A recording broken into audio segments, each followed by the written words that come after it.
kita sudah mulai menyiapkan teknologi yang ada, aplikasi-aplikasi kita siapkan, kita buat untuk memberikan kemudahan kepada teman-teman. Antara lain misalnya yang terakhir mulai di Kejagung ini cuti gitu, kita sudah nggak perlu lagi ngajukan manual.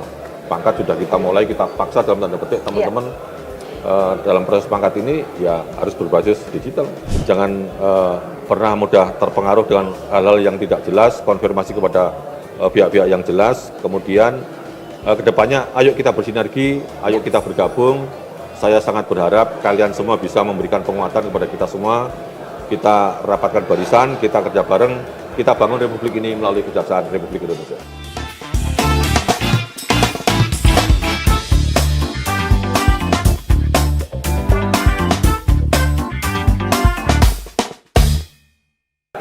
Halo Sobat Adiaksa, dimanapun seluruh teman-teman Sobat Adiaksa dimanapun Anda berada.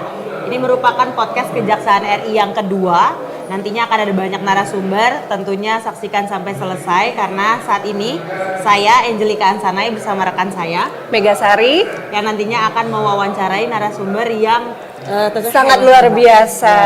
Mau di-spill nggak nih? Nggak usah di-spill, kita langsung saja. Saat ini narasumber kita ada Bapak Jaksa Agung Muda Pembinaan, Bapak Bambang Sugeng Rukmono. boleh berikan tepuk tangan dulu dong buat Pak Jamil. Apa kabar Bapak? Alhamdulillah baik dan sehat. Alhamdulillah. Ketemu kalian jadi grogi saya. Kebalik Bapak, sebenarnya yang grogi itu saya Pak. Saya takut tiba-tiba dimutasi. Kalau Tidak ya? misalnya wawancara ngobrol sama Pak Jamil, hawanya kebayangnya SK aja soalnya. Agak tegang sedikit ya Angel ya. Tenang aja, nggak usah terlalu khawatir. Artinya begini, bahwa orang membuat mutasi ini tidak asal suka nggak suka langsung main mutasi, nggak bisa. Siap. Artinya semuanya ada hitungannya, ada ukurannya, sehingga nggak ada yang perlu dikhawatirkan gitu. Benar. Sepanjang kita nih kinerjanya kita baik, kita punya apalagi punya prestasi, nothing to worry. Iya, betul. Jadi kita tidak sembarangan dipindahkan seperti itu ya Pak sembarangan. ya. Dan yang pasti juga harus diingat Angel, bahwasanya kita awal masuk kejaksaan itu masuk sudah menandatangani surat persetujuan untuk ditempatkan dimanapun berada. Betul ya Bapak ya? Iya, baik. Aku demen nih Pak Jamil lagi. Yes. Pak biar makin yes gimana kalau kita ngobrolnya sambil ngopi? Boleh Pak izin Pak? Boleh, Iya. tapi yang penting nggak bayar ya. Iya, benar Gratis. banget. Karena di podcast Potong Kejaksaan gajinya RI yang ini, iya, ada Siap. namanya Puspenkum Cafe Pak, Oke. namanya bijaksana gitu kopinya. Jadi ada Bapak, jaksanya. Bapak tapi nggak bertanya-tanya kenapa bijaksana namanya? Apa itu? Nah, bijaksana ini karena di tengah-tengahnya ada jaksanya, Pak. Bijaksana. Yang mana Terima artinya di kasih. mana jaksa harapannya di seluruh Nusantara itu nanti bisa bijaksana dalam melaksanakan seluruh tugas dan tanggung jawabnya seperti itu. Iya. Silahkan Keren Pak, juga. boleh kalau misalnya mau dicoba kopi hitam Oke, spesial nanti aku buat minum. Bapak. Santai Siap. aja. Nah, Langsung aja, ngomong-ngomong nih Angel, pasti kalau untuk seluruh sobat Adiaksa di seluruh Nusantara Ya. sudah tidak asing dengan Bapak. Biasanya kita lebih akrab memanggil Bapak BSR ya, Bapak Punten ya. Nama Pak gaul. BSR ini karena kenapa?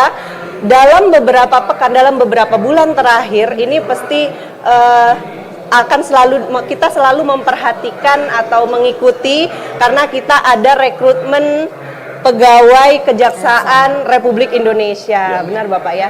Tahun ini kuotanya berapa Bapak untuk ini penerimaan pegawai? Alhamdulillah kita tahun ini dapat kuota cukup banyak, 7.800-an informasi, dan alhamdulillah terima kasih kepada teman-teman seluruh Indonesia sudah memberikan supporting terkait pelaksanaan seleksi ini, karena ini bukan hal simple, bukan hal yang Ya, gampang. Kita memanage orang yang sekian banyaknya dengan semua kebutuhannya itu bisa terlaksana dengan baik dan alhamdulillah bisa kondusif. Alhamdulillah. Dan 7.800 lebih ASN ini terdiri dari Ada PNS. P3K, ada CASN, Oh, ada iya. calon pegawai, calon ASN. Jadi bukan hanya jaksa ya Pak ya? Tidak hanya jaksa. Iya, itu ada apa saja tuh Bapak? Kebutuhan kan cukup banyak. Yang pertama misalnya kayak kita perlu P3K gitu. Dan kenapa P3K untuk tahun ini kita fokus ke tenaga kesehatan. Karena seperti kita tahu bahwa kita sedang dorong Perpres kita untuk ada struktur pusat kesehatan justisial, yang mana di sana itu mengelola terkait kesehatan, itu ada rumah sakit di dalamnya, tetapi lebih pelaksanaan ketusi kita sebetulnya, bukan sekedar pelayanan kesehatan ya. kita lebih ke forensik klinik, itu yang bagian dari tusi kita. Karena selama ini kita ini suka diakal-akalin aja sama orang-orang yang bermasalah ini. Iya. Dia begitu saat punya masalah dia ngomong sakit. Sementara kita nggak ngerti orang sakit bener apa enggak. Betul. Dia modal surat kesehatan, datang ke kita minta izin berobat. Kalau di Indonesia masih oke, masih kadang masih mending walaupun itu timbul masalah juga. Tetapi kalau dulu-dulu itu mereka pada berdalih berobat ke luar negeri, setelah berangkat nggak balik. Iya. Ini fakta.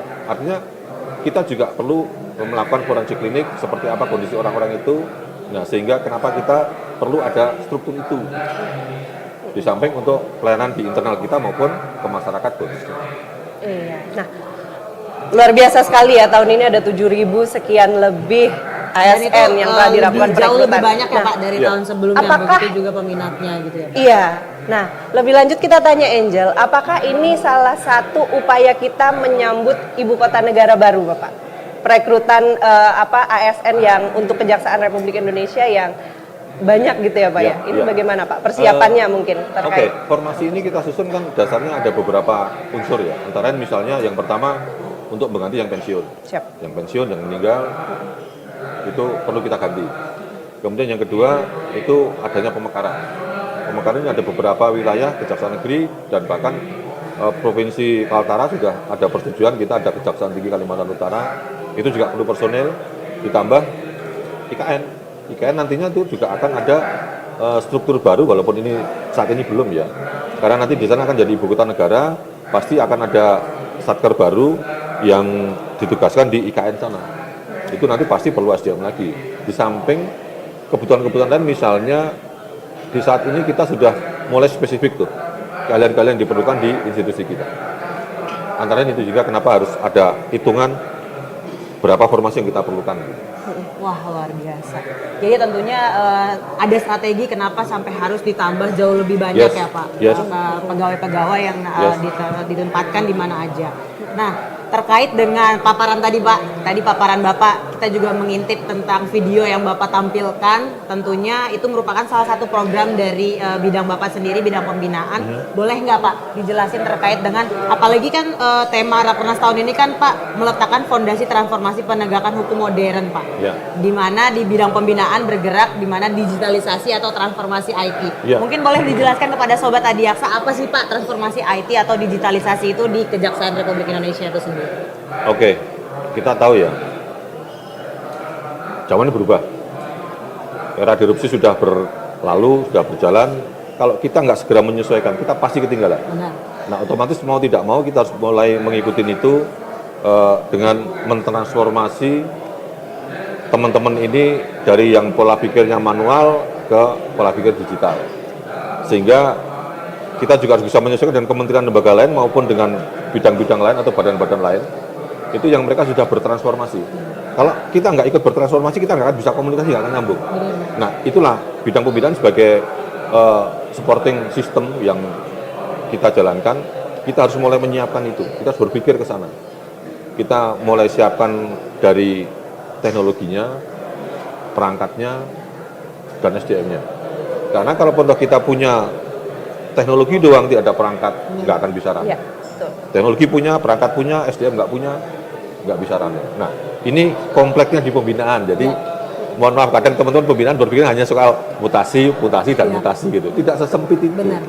Nah, untuk itu kita sudah mulai menyiapkan teknologi yang ada, aplikasi-aplikasi kita siapkan, kita buat untuk memberikan kemudahan kepada teman-teman. Antara lain misalnya yang terakhir mulai di Kejagung ini cuti gitu. Cuti kita sudah nggak perlu lagi ngajukan manual. Pangkat sudah kita mulai, kita paksa dalam tanda petik teman-teman dalam proses pangkat ini ya harus berbasis digital. Kita sudah tidak melayani lagi hard copy. Iya. Ini tujuan kita bukan mempersulit, sekali lagi jangan dipandang sebaliknya. Kita justru pengen memberikan kemudahan. Teman-teman tidak harus ke Jakarta, tidak harus ke Kejaksaan Tinggi kalau untuk pengusulan pangkat. Cukup dia bisa scan, upload, kirim, udah. Iya, Yes. Betul. Mungkin awalnya agak ribet sedikit ya Angel, karena masih Masa dalam tahap penyesuaian, Iya. betul sekali. Iya. Namun kalau sudah terlaksana itu mudah sekali. Contohnya seperti absensi. Kalau dulu kan kita mungkin ada beberapa yang absensi yang misalkan tidak terhitung mungkin karena kita mungkin lupa tanda tangan. Kalau sekarang semuanya sudah ada di handphone. Itu luar biasa sekali, salah satu bentuk transformasi digitalisasi dari bidang pembinaan ya Bapak ya. Iya. Nah, dari yang disampaikan Bapak tadi Angel, berarti nggak salah kalau kita dengar bahwa nanti kenaikan pangkat itu kita tidak lagi mengusulkan secara fisik. Benar ya Bapak ya? Ya. Jadi pangkat nanti semuanya digitalisasi. Itu udah seperti kita itu, mulai Pak ya? begitu. Walaupun Wah, luar kita masih biasa. ada toleransi lah, karena masih teman-teman beberapa ada aja alasannya gitu. Yang tidak punya perangkat kah, yang karena jaringan kah. Walaupun sebetulnya kita bisa antisipasi kalau nggak bisa pakai perangkat pribadi kan di kantor juga kita siapin. Kemudian kalau jaringan kan juga tidak 24 jam pasti mati juga enggak. Tapi ya sudahlah, kita harus akomodir, harus memberikan kemudahan dalam pelayanan kepada seluruh SDM kita. Iya. Kira-kira selain tujuannya adalah kita siap menghadapi era modern, Pak, kira-kira apa harapan ke depan terkait dengan digitalisasi IT ini sendiri untuk Kejaksaan Republik Indonesia itu sendiri? Ya, yang pertama juga kita berharap otomatis SDM berubah. Artinya SDM berubah dari sisi kemampuannya dia akan bisa menyesuaikan untuk bisa menjadi lebih baik lagi dengan mengasah ilmunya. Kemudian yang kedua juga ini berpengaruhnya banyak terhadap kecepatan kinerja. Ya.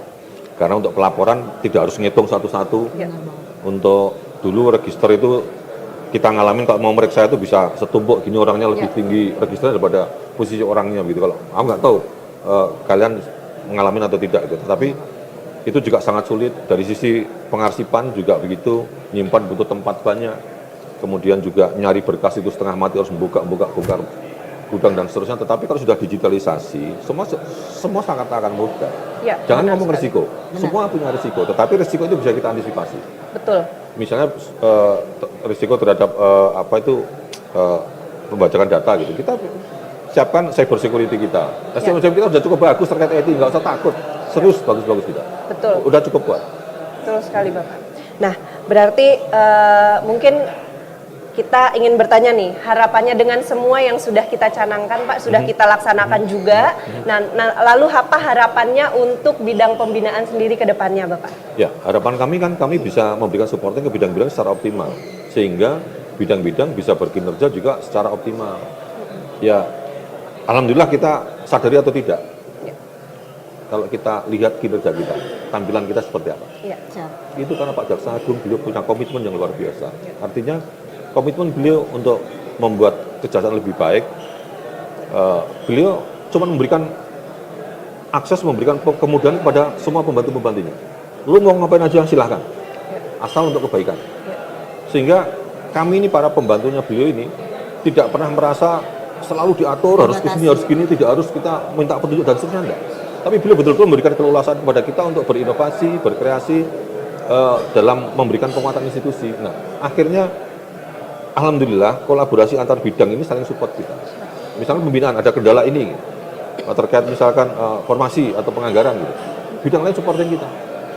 Mereka memberikan dukungan untuk berkomunikasi dengan pihak-pihak yang terkait misalnya. Demikian pula sebaliknya, bidang-bidang perlu penguatan SDM, kita kan SDM. Iya, betul. Contoh real, nggak usah sulit-sulit, nggak usah pusing-pusing. Kalian berdua bisa duduk di sini. Itu bagian dukungan kita untuk memberikan penguatan di Puspenkum. Iya. Nah, ini dukungan perlu di bidang-bidang lain. Nah, harapan kita, ya alhamdulillah seperti capaian kita hari ini. Kita bisa tampilan kita baik, kepercayaan publik kita tinggi, dan ya kinerja kita kan bagus gitu. Iya, betul. Itu tujuan kita, dan alhamdulillah kita sudah sampai titik itu. Semakin meningkat. Dan ke depan memang seperti disampaikan Pak Jaksa Agung, tugas kita bisa mempertahankan itu. Betul Itu yang agak sekali. berat. Jadi keren banget ya Pak, selain di penegakan hukum di 2024 ini penguatan SDM yang sangat diperhatikan Iya. dan sudah sama-sama kita Iya, rasakan dari iya. mulai terkait dengan lebih gampang yang mengupload berkas dan segala macam. Dan seterusnya, Dan juga termasuk penganggaran. Iya, benar banget. Perubahannya Termasuk penganggaran. sangat terlihat ya, Ma Angel ya. Dan mungkin Bapak sedikit kami ingin menyapa mungkin kepada Adiaksa baru, Bapak mungkin ada Mana pesan-pesan Adiaksa baru? untuk Adiaksa baru untuk Oh, iya. nanti kita menunggu penempatan ya ini ya Pak ya, penempatan Ya. mereka yang pertama untuk melaksanakan tugas. Mungkin ini Adiaksa, sobat-sobat Adiaksa nih terutama yang baru 7.000 rekan-rekan kita yang baru, adik-adik kita ini langsung mendapat pesan-pesan dari Bapak Jaksa Agung Muda Pembinaan. Silakan Bapak. Jadi terima kasih pada teman-teman yang sudah bergabung di Kejaksaan. Insya Allah kita harus optimis, laksanakan semua proses yang ada ini dengan baik. Sekali lagi jangan pernah mudah terpengaruh dengan hal-hal yang tidak jelas, konfirmasi kepada pihak-pihak yang jelas. Kemudian kedepannya ayo kita bersinergi, ayo kita bergabung. Saya sangat berharap kalian semua bisa memberikan penguatan kepada kita semua. Kita rapatkan barisan, kita kerja bareng, kita bangun Republik ini melalui Kejaksaan Republik Indonesia. Ya, Luar biasa. luar biasa. Pak, mungkin biar adil Pak, terakhir untuk penutup, kita juga mau Bapak kasih nasihat untuk teman-teman yang mungkin udah ikut terus gagal Pak. Baru mau coba lagi untuk tahun depannya lagi, atau teman-teman yang belum ikut dan nantinya akan mencoba. Terakhir Pak. Oke. Yang pertama teman-teman yang gagal, yang belum dapat kesempatan di tahun ini, insya Allah tahun ini itu tetap akan ada formasi baru lagi, dan kadang juga nggak usah terlalu kecil hati. Kalau foto kalian gagal di saat ini atau di tempat di Kejaksaan, bukan berarti peluang kalian untuk maju itu tertutup. Masih banyak peluang lain di luar sana yang bisa kalian eksplor. Itu bisa jadi karena belum tereksplor. Kemudian yang berikutnya juga banyak yang sudah lolos sekarang itu juga tidak instan hari ini mendaftar langsung diterima juga enggak. Tetapi butuh proses, butuh pengalaman untuk bisa mencapai suatu tujuan. Dan yang penting buat kita dalam hidup ini tetap semangat, tetap berjuang, dan jangan pernah patah semangat. Iya. Iya. Dan- Asal ada semangat, kita ada kemauan, where there is a will, there is a way. Iya, dan jangan Ada lupa dicoba tahun depan lagi. Tahun ya, Pak, depan. ya? Tahun ini ada. Oh, tahun ini Insya ada. Allah tahun ini Iya, ada. iya, tahun ini Iya. maksudnya. Iya. Oke deh. Pak Jaksa Agung Muda Pembinaan, terima kasih telah meluangkan waktunya untuk ngobrol-ngobrol di podcast Kejaksaan Republik Indonesia dalam acara Rakernas tahun 2024. Terima kasih juga ya, aku udah diundang dan diberi kesempatan untuk bisa ngomong di sini. Iya. Oh, siap Bapak. Terima kasih Bapak. Terima kasih juga Iya. Pak udah mencicipi kopi Puspet. Oke. Iya. Dan Oke. untuk seluruh Sobat Adiaksa di seluruh Nusantara, itu tadi mungkin sekilas yang telah disampaikan oleh Bapak Jaksa Agung Muda Pembinaan, Bapak Bambang Sugeng Rukmono. Semoga dapat menambah kekuatan, motivasi kita dalam melaksanakan penugasan di manapun kita melaksanakan tugas. Dan Dengan kami demikian akhiri. maka podcast kita berakhir sampai di sini. Jangan lewatkan, masih ada berbagai macam narasumber selama Rakernas 2024, dan sampai bertemu di lain kesempatan. Oke, tetap semangat, maju terus. Nah.